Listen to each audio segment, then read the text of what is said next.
여러분 반갑습니다. 7번째 강의는 동영상 강의로 진행하겠습니다. 지금 중간고사 기간인데요. 너무 길지 않게 하도록 제가 한번 힘써 보겠습니다. 7번째 강의는 바울의 여러 사상들 중에서 아브라함의 자녀, 하나님 백성에 관한 이 주제를 가지고 함께 여러분과 나누려고 합니다. 바울의 설교, 중요한 설교가 사도행전 13장 가운데 기록되어 있습니다. 여러분들이 사도행전 13장을 꼭 읽어보시고 그 속에 담겨진 바울 신학을 여러분들이 발견해낼 수 있어야 되겠습니다. 바울 신학 속에 중요한 언약 신학이 담겨져 있습니다.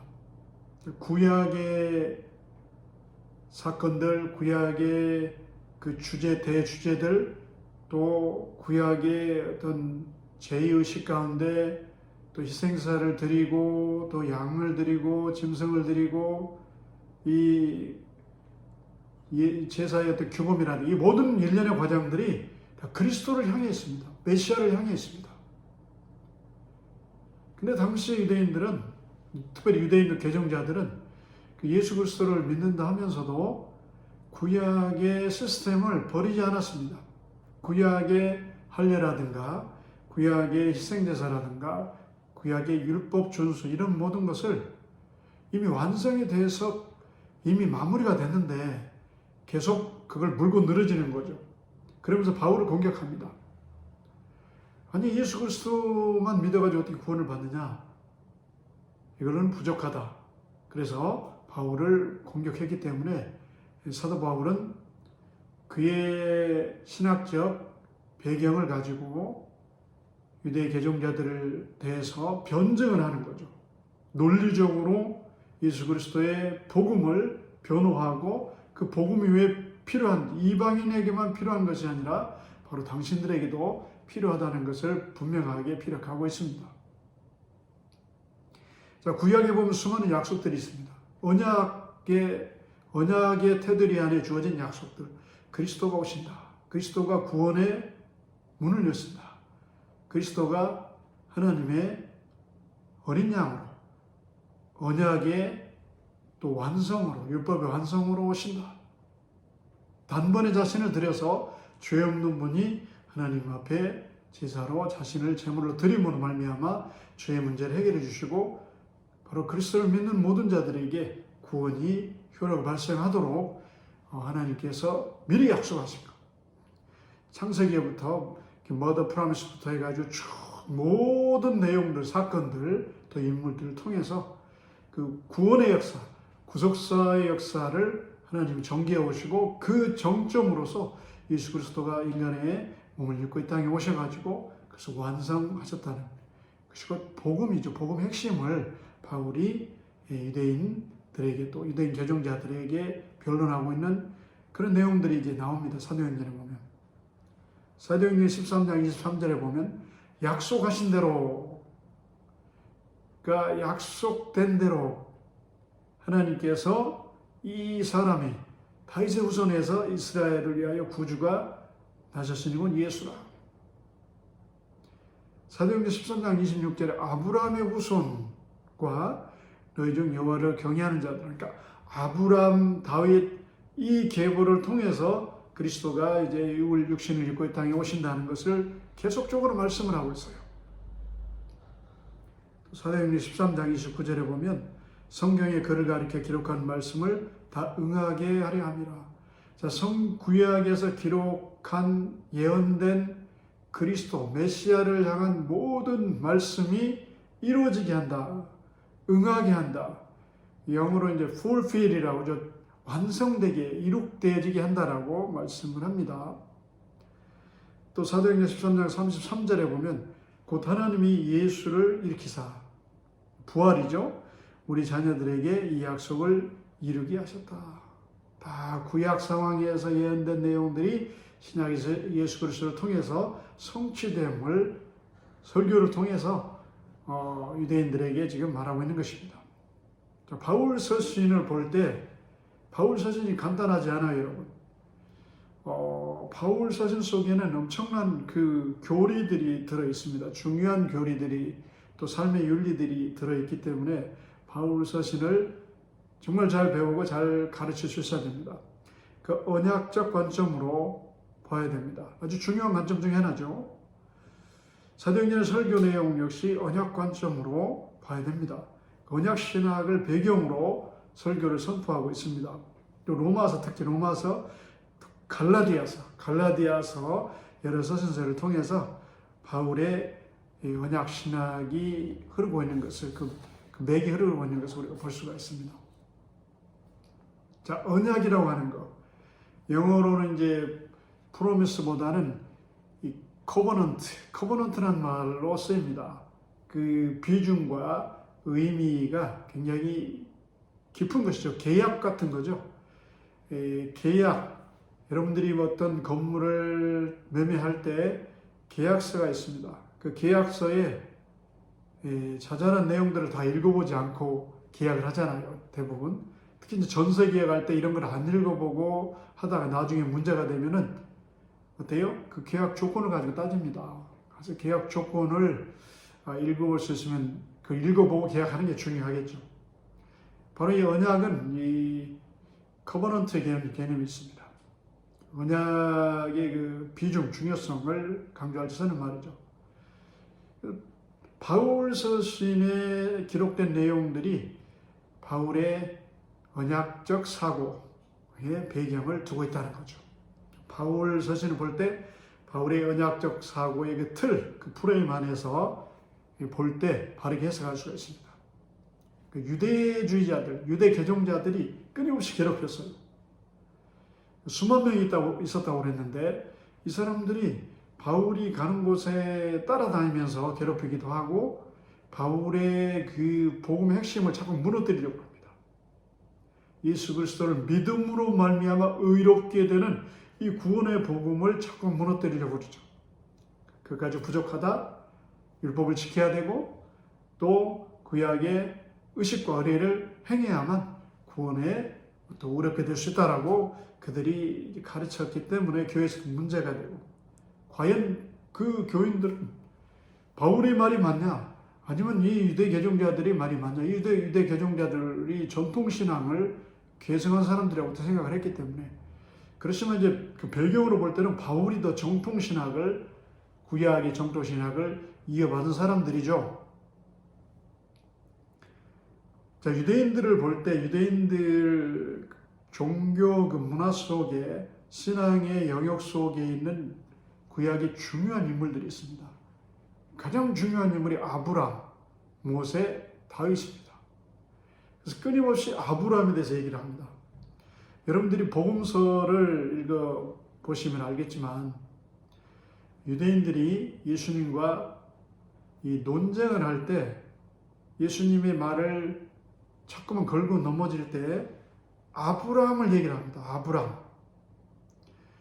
자, 아브람은 아주 중요한 인물이고 상징적인 인물이고 그들의 삶의 어떤 신앙의 기준이 되었죠. 그래서 자꾸 자기들이, 유대인들이 이렇게 합니다. 우리는 아브람의 자손들이다.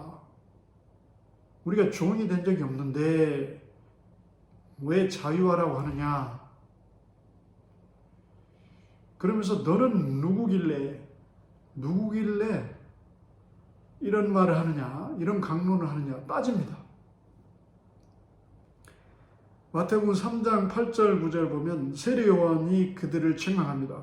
그러므로 회개에 합당한 열매를 맺고 속으로 아브라함이 우리 조상이라고 말하지 말라. 생각지 말라.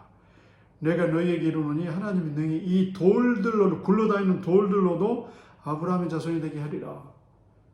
세례 요한이 무섭게 그들을 책망합니다. 세례 요한도 그들을 알고 있었어요. 껍데기로 신앙생활하는 걸 알고 있었기 때문에 그 내면에 숨겨진 부분들이 삶이 너무 추하기도 하고 더럽기도 하고 탐욕으로 가득하기도 하고 또 이중성으로 그 가식으로 가득한 걸 알았기 때문에 이런 책망을 한 것이죠. 자, 아브라함이 자손이 되는 조건에 대해서 예수님도 말씀하시고 바울 서신에도 이 부분을 상당히 강조합니다. 아브라함의 자손이 되기 위해서는 먼저 예수 그리스도에게 속해야 된다는 것을 말합니다. 갈라디아 3장 29절에 보면 너희가 그리스도께 속한 자면 곧 아브라함의 자손이요 약속된 유업을 잃을지니라. 자, 그리스도를 인정하지 아니하면서 아브라함의 자손이라고 그들이 주장합니다. 우리가 아브라함의 자손인데 당신들이 뭔데 얘기를 하느냐 따집니다. 그런데 바울 선생께서 분명히 얘기합니다. 너희가 아브라함의 자손이라면 그리스도에게 속한 자가 되어야 한다. 그리스도께 belong to Christ. Anyone who belongs to Christ. 그리스도에게 소속한 자만이 아브라함의 descendant 후손이 된다. 이 바울 신학의 언약 신학에 있어서 아브라함의 후손이 되는 조건 중에 아주 절대적인 조건입니다. 그리스도를 모르는데, 메시아를 모르는데 아브라함의 자손이 될 수 없다는 것이고, 그것은 논리가 형성이 되지 않는다는 것을 논리적으로 바울이 지금 깨고 있는 것이죠. 그 유업을, 약속된 유업을 잇는다. 이건 천국에 대한 것이죠. 하나님의 자녀가 되는 것이고 천국의 기업을 얘기하는 것이죠. 천국의 기업이 없다. 천국과 관계가 없다는 거죠. 자, 아브라함과 같은 믿음의 또 태도가 있어야 됩니다. 두 번째는 아브라함 같은 태도, 믿음의 태도를 얘기하는 거죠. 아브라함 같은 믿음의 태도가 없으면서 우리는 아브라함 후손이다, 아브라함 자손이다 하는 것은 그건 어불성설이라는 그런 얘기입니다. 논리적으로 말이 되지 않아요. 그러니까 바울 신학에 있어서 그 아브라함의 후손이란 이 정체성, 이 부분이 아주 중요합니다. 그러니까 믿음의 태도가 뭡니까? 아브라함에게 있어서 그 믿음에 있어서 태도의 중심은 순종입니다. 근데 유대인들은 순종하지 않아요. 메시아가 와도 알아보지 못합니다. 마음이 굳어져 가지고 메시아를 알아보지도 못하고 메시아가 전하는 말씀도 그들은 불순종하고 거부하고 그 말씀이 잘못됐다고 따집니다. 그러니까 그리스도에게 메시아에게 속한 자가 아니라는 거예요. 그리스도께서 아브라함을 예를 들어 성경을 하고 있는데 아브라함이 어떤 순종을 합니까? 백세에 얻은 아들을 모리아산에서 제물로 드리라고 시험을 할 때 그것도 순종을 합니다. 생명까지, 자기의 생명보다 더 귀한 자식의 생명을 드리는 순종을 합니다. 유대인들은 그런 순종, 그런 얘기는 알고 있지만, 이론적으로 알지만 순종하지 않았거든요. 끊임없이 반대하고 끊임없이 거부하고 끊임없이 예수님을 대적했어요. 요한복음 8장에 보면 진리를 알지, 진리는 예수 그리스도입니다. 진리를 know the truth 하는 예수를 알라는 거예요. 그럼 그 진리 예수가 너희를 프리하게 만든다, 자유롭게 한다. 그들이 대답합니다. 유대인들이 대답합니다. 우리가 아브라함의 자손인데 남의 종이 된 적이 없거늘 어찌하여 우리가 자유롭게 되리라 하느냐. 이 사람들은 말을 잘합니다. 자기들은 종이 된 적이 없다라고 하는데 이 종이 된 적이 없습니까? 이 사람들이 역사 가운데서 종이 된 적이 아주 많아요. 그런데 아닌 것처럼 얘기합니다. 430년간 애굽 사람이 종되었다고 해서 슬레이브 되었다고 그랬어요. 종되었고 바벨론 포로 종되었고 그들이 범죄했을 때, 그들이 하나님 말씀을 거부했을 때, 불순종했을 때 노예가 됐거든요. 근데 그걸 싹 숨기고 우리는 언제나 아브라함의 자녀였고 자유하는 사람들, 그 프리덤 속에 있었던 사람들이라고 자꾸 자기들을 치장합니다. 그때 예수님께서 요한복음 8장 39절에서 대답하여 이르되 너희가 우리 아버지는 아브라함이라 하니 예수께서 이르시되 너희가 아브라함의 자손이면 아브라함이 행한 일들을 할 것이거늘 지금 진리를 말하는 나를 죽이라 하는도다. 아브라함이 이렇게 하지 아니하였느니라. 자, 진짜 아브라함의 자손은 아브라함이 행한 일을 한다는 거예요. 아브라함의 행동하는 그 행동 철학, 그 태도를 갖는다는 겁니다. 말씀을 전할 때 아브라함이 순종했잖아요. 명령에 순종했잖아요. 네, 그들은 순종하지 않았어요. 오히려 진리 되신 예수님을 죽이려고 합니다. 아브라함은 이렇게 하지 않았다.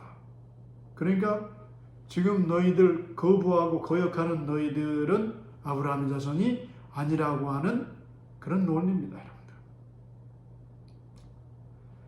자, 아브라함의 믿음이 또 어떤 믿음입니까? 바랄 수 없는 중에 알지 못하는 세계를 향해서 나갑니다.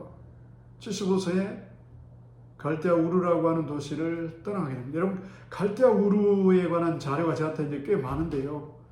그 영문 자료를 보면 갈대아 그 우르라고 하는 지금 이제 그 아마 지역이 대충 추측을 합니다. 그 수메리안 문화가 이제 이라크 그 밑에 그 지대를 얘기를 하는데요. 갈대아 우르가 거기에 속해 있었습니다. 갈대아 우르라고 하는 도시는요, 그 유적 그 발굴, 그 엑스카베이션을 통해서 드러난 증거가 아주 발달된 도시국가가 있습니다. 굉장히 문화생활을 즐겼어요. 어느 정도였냐면 그 하수도 시설이 잘 되어 있었고 또 목욕탕은 대리석으로 되어 있었고 굉장히 그 위생이라든가 또 뭐 이게 다이닝 룸이라든가 집 형태도 그렇고 고급스러웠어요. 오히려 로마 시대라든가 뭐 중세 때까지 사실은 이탈리아, 프랑스 같은 데는 그 원형 경기장, 뭐 극장 이런데 화장실이 없었거든요. 여러분 그거 아세요? 그래서 향수 문화가 발달했고 막 구석의 귀족들도 이를 보기도 하고 그랬어요. 그런데 그 오래 전에 비포 크라이스트, 그러니까 예수님 오시기 전에 이 갈대아 우르 아브라함이 살았던 시대에 그 엄청난 그런 발전, 문화적인 그런 융성함이 발전이 있었다는 사실. 그런 편안한 속에 있는 아브라함을 향해서 너는 지금 유목민처럼, 그 당시 유목민은 별로 그렇게 직업군으로 하면 굉장히 낮았어요. 굉장히 천직에 속했다는 건 낮은 거예요. 근데 그 삶을 살아라고 할 때 아브라함이 정말 미래를 알지 못하고 내일을 알지 못하고 그냥 나갑니다. 그러니까 아브라함의 결단이 그냥 쉬운 게 아니에요. 그러니까 그 정황을 역사적 컨텍스트로 보게 되면 그 집을, 자기 고향 친척집을 떠나는 자체가 엄청난 일이에요, 여러분. 삶의 배경이 안정되어 있어요. 아버지 대라는 그 사업을 해가지고 그 당시 우상이라고 그러니까 지금 우습게 생각할 수도 있지만 그 당시에는 고대 사회에서 그 각 집집마다 신주를 모시고 뭐 이런 우상을 섬기는 게 일반화되어 있었기 때문에 그 우상을 조각하고 이런 사업이 굉장한 어떤 그 재화 창출의 큰 통로가 되기 때문에 풍요롭게 살았어요. 여호와를 알고 하나님을 알고 그걸 버리고 나갔다는 거, 이 엄청난 결단입니다. 그러니까 이런 아브라함이 자기 인생을 희생해 가면서 하나님 앞에 갈 바를 알지 못하고 순종해 나가는 거, 이 자세를 평가합니다, 높게. 그래서 아브라함이 이제 로마서 4장 18절에 보면 아브라함이 바랄 수 없는 중에 바라고 믿었다. 로마서에서도 아브라함을 또 강조합니다. 유대인들을 향해서 그런 변론을 할 때 바울 신학 중에 이 인물 중에 하나가 아브라함이에요. 자, 이 믿음을 가진 모든 자는 아브라함 자손이다. 그러니까 이 내용의 말씀이 현대 21세기에 살아가는 그리스도인 교인들에게도 해당이 되는 거예요. 아브라함의 믿음을 가진 사람이 아브라함의 후손이고 아브라함의 후손이 하나님의 나라의 유업을 이어가게 된다는 거죠. 천국과 관계 있는 사람이 되는 거예요. 그래서 이 내용도 여러분들이 그냥 신학 어떤 공부를 하기 때문에 이론적으로 보지 마시고 이것을 여러분들이 배우면서 이런 목양 가운데 적용할 수 있습니다. 자, 아브라함의 행위를 가질 때 아브라함의 믿음을 가진 사람으로 인정을 받게 된 거예요. 그 정체성이죠. 아브라함 믿음의 정체성이 나와 같을 때 아브라함의 후손이 되는 거죠. 바랄 수 없는 중에 바라고 믿었다. 우리가 행하는 모든 것들이 사실은 바랄 수 없는, 그냥 미래를 볼 수 없는 상황 속에 있잖아요. 목회에 있어서 여러분 많은 부분에서 그런 부분인데 아브라함 믿음이 필요하겠죠. 아브라함은 또 모든 걸 믿음으로 행합니다. 로마서 4장 17절에 그가 믿은 바 하나님 어떻게 믿었는지 우리가 봐야 되겠죠. 죽은 자를 살리시며 없는 것을 있는 것 같이 부르시는 이시니라. 죽은 자를 살리시며. 이 부분 참 대단합니다. 자, 없는 것을 있는 것을 보신다. 그러니까 여러분이 목회 현장에서 어려운 거, 없는 거 많잖아요. 없는 것이 너무 많은데, 이 아브라함의 믿음의 조상, 아브라함의 믿음을 여러분들이 갖고 그 없는 것을 있는 것으로 부르시는, 또 무에서 유로 만들어 가시는 하나님의 역사를 여러분들이 또 경험할 수 있어야 되겠죠. 그냥 딱딱한 바울 서신 이 부분만 여러분이 기억하지 마시고 이런 부분도 적용을 하셨으면 좋겠어요. 또 믿음이 죽음의 상황을 이깁니다. 죽은 것 같은 노아 4장 19절에 그가 백세나 됐어요. 백세 되면 이제 완전히 할아버지죠. 곧 죽을 때가 된 거죠. 그러니까 몸에 죽은 것 같고, 죽은 거예요. 그냥 이건 공목이죠. 사라의 태가 그냥 이미 다 그냥 아이를 생산할 수 없어요. 생명을 잉태할 수 없는 거예요. 그런데도 믿음이 약해지지 아니하고 능히 이루실 줄 약속을 하나님이 이루실 줄 확신하였으니 그러므로 그것이 그에게 의로 여겨졌다. 그 약속을 확신한 것을 의롭게 그 믿은 것을 의롭다고 해주는 거예요. 그러니까 구약의 언약 신학의 그 핵심이 복음이 들어있는데 율법을 지켜서 의롭게 되는 것이 아니라 하나님을 믿음으로, 그 약속을 믿음으로 의롭게, 그것을 의로 여기셨다라고 로마서 되어 있어요. 로마서 4장 3절에 아브라함이 하나님을 믿음에 그것이 그에게 의로 consider 그것을 righteous로 받아들인 거. 하나님이 믿는 것을 가지고, 그 행위가 아니고. 그러니까 아브라함도 그리스도를 바라봤다고 그랬어요. 그 삶의 방향성과 목적이 복음의 핵심인 그리스도를 바라본 거예요. 그 상황 속에서 오직 구원은 의롭게 되는 길은 예수 그리스도라는 것을. 그러니까 아브라함 구약의 복음하고 동떨어진 게 아니고 복음은 연결되어 있는 거죠. 그러니까 구약적 복음을 아브라함이 믿고 삶 가운데서 실천했다는 거죠. 그러니까 아브라함과 신약의 믿음이 동떨어지고 새롭게 나타난 게 아니고 다 연결되어 있는 거죠. 또 아브라함의 삶의 태도 중에 하나가, 우리가 아브라함 후손으로 되는 것은 아브라함 행위를 가진다고 그랬잖아요. 그 롯과 영토 분쟁에서 그리스도의 마음으로 행합니다. 그리스도의 양보, 희생을 통해서 그가 또 그 믿음의 그 행위 속에 나타난 그 하나님이 주시는 하나님 앞에서 그 열매를 맺게 됩니다. 그러니까 아브라함의 믿음을 가진 자, 아브라함 행위를 가지라고 하는 거, 우리의 삶으로 윤리로 연결이 돼야 되겠죠. 오늘날 교회 가운데 겉과 속이 다르고 이율배반적인 그런 교인들이 얼마나 많습니까? 그냥 머리로는 알고 있는데 실천하지 않는 그런 사람들이 얼마나 많습니까? 행동하지 않는 사람들. 그러니까 유대인 같은 사람들이죠. 머리로는 가득 차 있는데 행동은 안 해요. 바로 이것이 이 표면적 성도, 표면적 그리스도인이다. 그렇게 또 표현합니다. 자, 이삭을 바치라는 명령에 또 순종을 하는데요. 히브리서 11장에서 아브라함을 또 얘기합니다. 자, 서신서 속에 있는 그 아브라함의 그 중요성, 왜냐하면 아브라함이 구약의 언약 신학을 설명하고 뒷받침해주는 중추적 역할을 하기 때문에 아브라함이 자꾸 나옵니다. 아브라함 시험 받을 때 믿음으로 이삭을 드렸어요. 믿음으로 드렸어요. 믿음으로. 그가 하나님이 능히 이삭을 죽은 자 가운데서 다시 살리실 줄로 생각하자. 이삭을 잡아서 제물로 드리면 다시 살려서 도로 품으로 안겨줄 줄 믿고, 그리고 죽은 자 가운데서 도로 받은 것이니라. 비유컨대. 이런 믿음. 그 아브라함 믿음 대단한 거죠. 죽은 자를 도로 살려서 돌려줄 것을 믿고. 그 다음에 아브라함의 믿음의 궁극적 목표가 이 땅이 아니에요.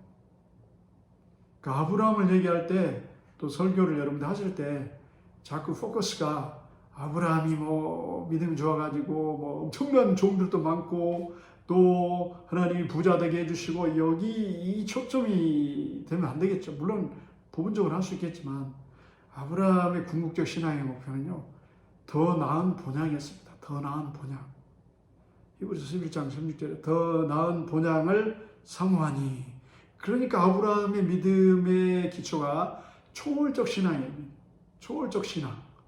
이 땅에 있는 것 가지고 자질구레하게 따지지 않았어요. 롯과의 그 영토 분쟁에서도 자질구레하게 그 주판 두들기면서 하지 않았다는 거죠. 왜? 초월적 신앙이니까.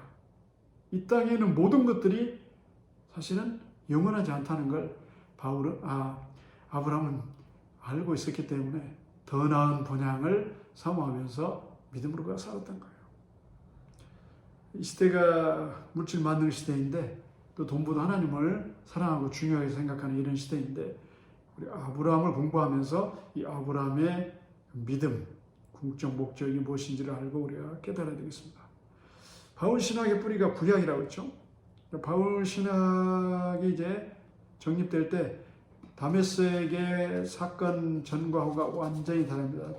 다메섹 사건 전에는 그냥 구약 유대 전통의 근거로 믿음 생활을 했어요. 율법을 지켜서 어렵게 되고 또 공로를 쌓아서 선하게 되고 뭐 이런 거였어요. 그럼 완전히 바뀌게 됩니다. 다메섹에서 거꾸러진 다음에 그가 회심당하면 완전히 바뀌게 됩니다. 그러니까 구약의 여러 언약의 국면들, 구약의 사건, 전통, 또 구약이 교회의 뿌리가 되죠. 그런 이스라엘의 모든 것들을 거부하지 않습니다. 그걸 성취하는 것으로 그가 완성된 언약신학을 설명합니다. 양자된 거, 그 어답테이션, 또 영광, 언약, 율법을 세우신 거, 예배와 약속들, 육신으로 하면 그리스도가 그들의 계보에서 나섰다. 로마서 9장에서 또 그의 언약신학을 설명을 합니다. 그리고 이제 구약적 배경을 인정하면서 동시에 유대인들의 잘못된 구약 사상을 비판합니다. 수정해 줍니다. 구약에 머물러 있는 것을, 잘못된 것을 분명히 또 히브리서를 통해서도 합니다. 그러니까 구약에 머물러 있는 유대인들, 개종을 했으면서 예수를 믿으면서도 구약에 여전히 머물러 있어요. 이미 끝났는데, 이미 완성했는데 예수가. 그래서 예수 그리스도를 믿음으로 이제 새롭게 되는 그런 역사를 경험하고 나서 그의 신학이 완전하게 이제 정립이 됩니다.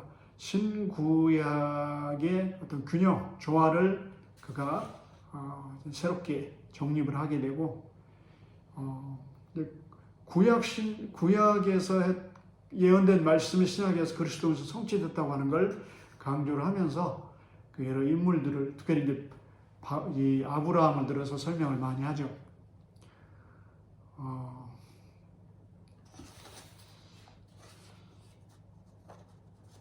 그 다음에는 이제 유대인들의 그 잘못된 선민의식, 유대인들 선민의식이 아주 잘못됐죠.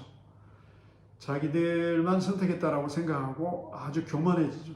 사마리아인들을 무시한다든가, 주변 이방인들을 개치고 한다든가.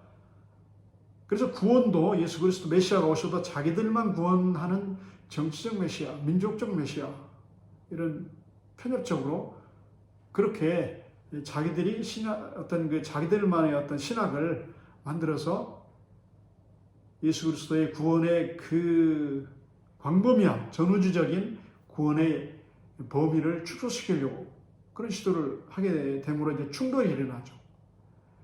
이 개종한 유대인들이 교회에 들어와서 자꾸만 충돌을 일으키는 이유가 구약적 사고를 벗어나지 못하니까, 구약이 새롭게 재해석되는 그 바울 신학을 받아들이지 못하니까 그런 일들이 이제 벌어지게 됩니다. 여러분, 중간고사 이제 기간이기 때문에 제가 이제 길게 하지 않고 딱 30분 정도 이렇게 끝내려고 합니다. 여러분들 이제 바울 신학이 좀 딱딱한 면이 있어요. 그렇지만 바울 신학을 여러분들이 이 서신서를 통해서 제대로 정립을 해놓으면 여러분들이 목회 현장이라든가 또 이 성경을 볼 때 보는 그 각도라든가 관점이 달라지게 됩니다.